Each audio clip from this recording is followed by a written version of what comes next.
Assalamualaikum warahmatullahi wabarakatuh. Kali ini saya dan teman-teman dari Tutor 1 akan membahas tentang kebijakan politik dalam negeri pada masa Orde Baru. Yang pertama ada pelaksanaan pemilihan umum. Pemilihan umum pada masa Orde Baru itu dilakukan selama 6 kali setiap 5 tahun sekali, yaitu pada tahun 1971, 1977, 1982, 1987, 1992, dan 1997. Pemilihan umum ini dilakukan untuk memilih anggota DPR dan juga anggota DPRD. Kemudian, anggota DPR yang tergabung dalam MPR akan memilih presiden.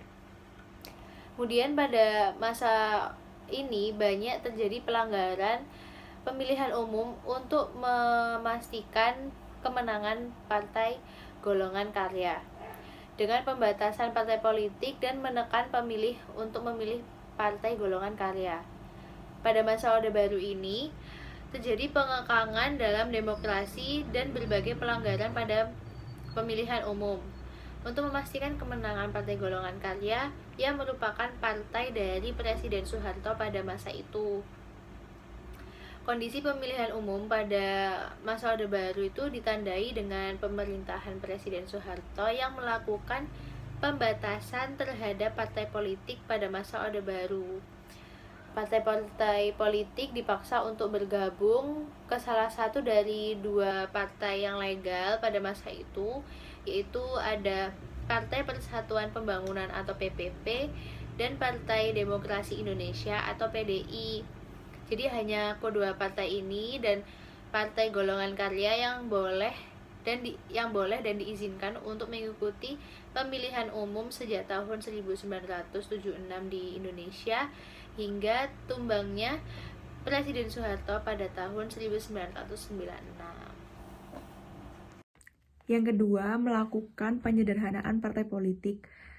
Penyederhanaan partai politik dibagi menjadi dua golongan, yaitu 2 partai politik dan 1 golongan karya. Pada awal pemilu, terdapat 10 partai politik. Kemudian, pemerintah melakukan penyederhanaan partai politik menjadi 3 partai politik saja. Partai politik tersebut adalah yang pertama, P3, yang merupakan gabungan dari NU, Parmusi, PERTI, dan PSII. Yang kedua ada Partai Demokrasi Indonesia atau PDI yang merupakan gabungan dari PNI, Partai Katolik, Partai Murba, IPKI, dan Parkindo. Dan yang terakhir ada Golongan Karya atau Golkar. Yang ketiga, dui fungsi ABRI. Dui fungsi ABRI adalah peran ganda ABRI sebagai kekuatan pertahanan keamanan dan sebagai kekuatan sosial politik. Sebagai kekuatan sosial politik, ABRI diarahkan untuk mampu berperan secara aktif dalam pembangunan nasional. ABRI juga memiliki wakil dalam MPR yang dikenal juga sebagai fraksi ABRI, sehingga kedudukannya pada masa Orde Baru sangat dominan. Pedoman penghayatan dan pengamalan Pancasila P4 atau Eka Prasetya Pancasila bertujuan untuk memberikan pemahaman kepada seluruh lapisan masyarakat mengenai Pancasila. Pada tahun 1983, semua organisasi tidak boleh menggunakan ideologi selain Pancasila. Keputusan pemerintahan ini disahkan melalui Undang-Undang tahun 1985.